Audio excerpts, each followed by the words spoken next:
की ना असं थोडा तारा फाकवा ना वरती असं ठेवा कमी खाली असं फाकवा जरा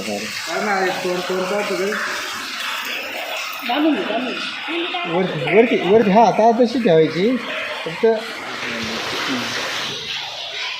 इथे आलो आपण संदीप निवृत्ती मंडलिक यांच्या रस्त्यावरती आलो आहे आणि निमोनकिंड रस्त्यावरती मधल्या पट्ट्यामध्ये हा भाग मोडतो आणि तुम्हाला दिसतोय की माझ्या शेजारी विहीर आहे बऱ्यापैकी खोल आहे डेप चांगली होती आणि त्याच्यामध्ये सगळेजणी सांगितलं होतं एक साप पडला आहे आणि खाली पाहिल्यानंतर आपल्याला व्हिडिओ बघितल्यावर पण कळलं आणि इथे पाहिल्यावर कळतं की पाण्यामध्ये धामण साप आहे बिनशर्वाला साप आहे मात्र कधी कधी बक्षाच्या नादामध्ये असे साप विहिरीमध्ये पडू शकतात आणि असे जर साप विहिरीमध्ये पडले तर विहिरीमध्ये बेडूक असतील ते राहतील पण जर खाली त्यांचं भक्ष नसेल तर मात्र त्या सापाचा मृत्यू होऊ शकतो तर आपण याला सुरक्षित असं वरती घेऊ आणि नंतर निसर्गात सोडून देऊ पण कधी कधी मात्र साप अशा पद्धतीने विहिरी जर पडले त्यांना बाहेर काढणं थोडंसं अवघड असतं परंतु आपण वेगळ्या वस्तूंचा वापर करून त्याला घेऊ सुरक्षित आहोत नंतर निसर्गामध्ये सोडतो कुठं दिसते ना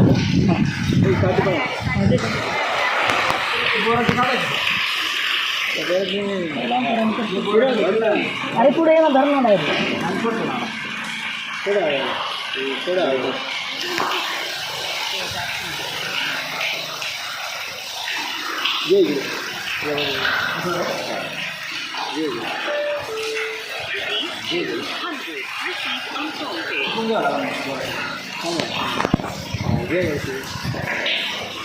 आली का इकडं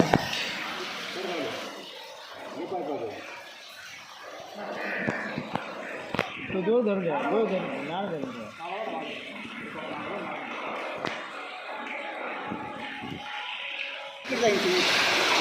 आलं की इकडे थोडं खाली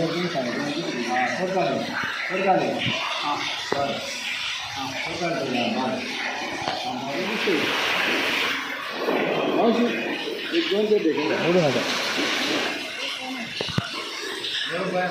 बसले आता थांबा हां हां घ्या थोडं वरती वाढा थोडं नाही बसलं नाही बसलेली नाही होते तोंड पलीकडे घ्यायचं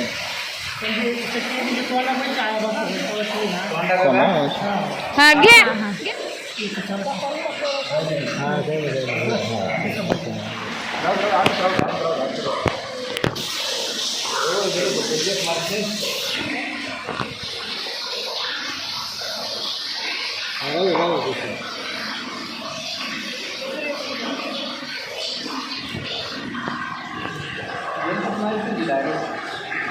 राहू दे आता हलूच नका आता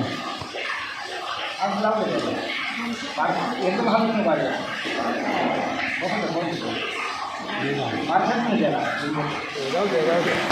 जाऊ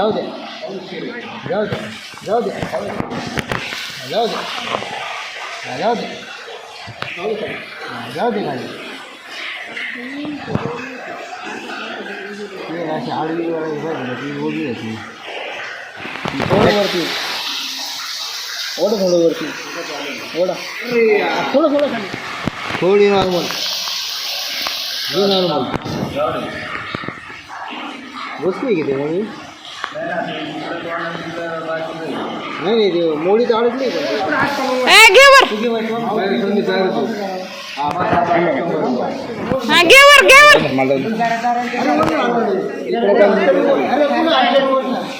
पुढे जरा त्याला काय हा वडावर वड नाही काय नाही हळूहळू घेतला नाही टाका लागणार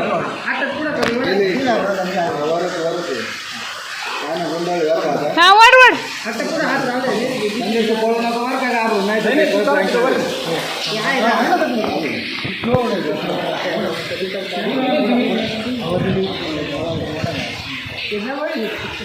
हा वड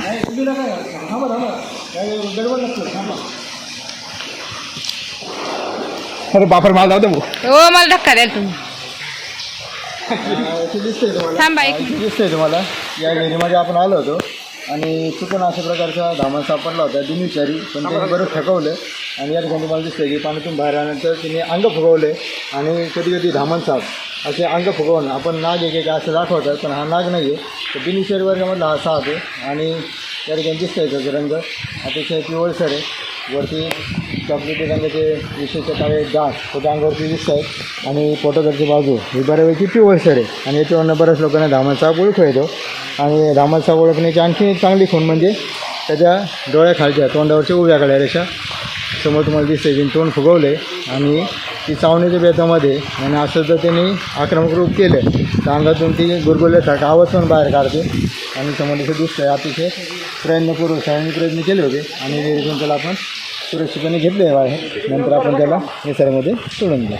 परंतु हा पूर्णपणे मात्र बिनविषारी जातीमधला साप आहे. हा विषारी वर्गामधला हा साप नाही आहे. बाहेर घेतल्यानंतर आपल्याला सोन्यासाठी जी स्वतःच्या अंगाला कधी जी रोटेट करते आणि हाताकडे तुम्हाला दिसतं आहे की ही स्काउट नॉट आहे. आणि समोर तिला जर आपण सोडलं आणि चिरल्यानंतर ती पुन्हा जर सांगते की ती गुरगुरल्यासारखा आवाज काढते आणि चिरल्यानंतर स्वतःचा अंग ती फुगवते.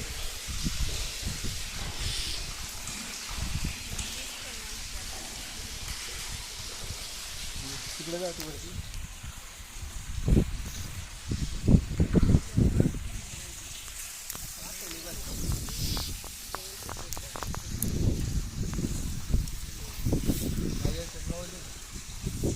व्हिडिओ चालू आहे कशाला कॅमेरा बोलतोय.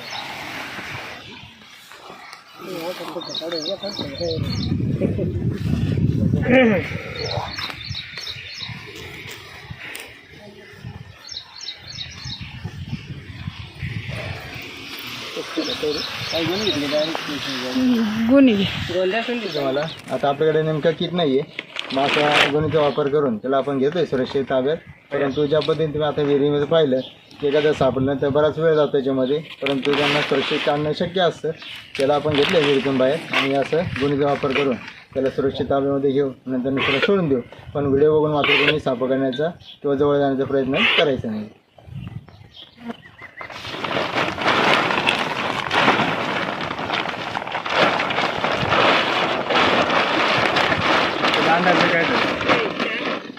निवृत्ती मंडलिक निमोन यांच्या विहिरीमध्ये जो आपल्याला धामण सापडला होता त्या धामणला आपण त्याच्या नैसर्गिक अधिवासामध्ये या ठिकाणी सोडून देऊ.